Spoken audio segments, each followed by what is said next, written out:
Alam nyo ba nag-viral tong video na to? Alam nyo kung anong istorya nito? Makikita nyo sa video, magkakasama yung tatlong babae sa isang kotse. Yan.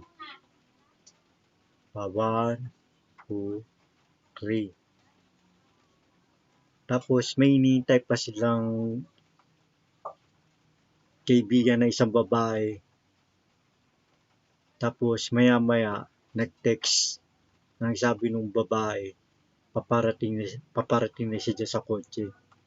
Pero may kasama pa siya na isang babae ng pangalan Ana. Ngayon, nagtaka tong dalawang babae na to. Nagtaka tong dalawang babae na to.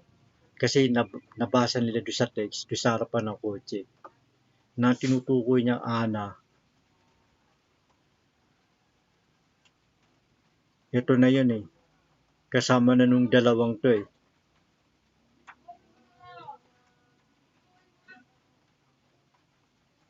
Kasama na nitong dalawang to.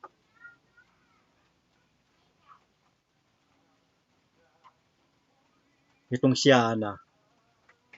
O diba, napaka-creepy.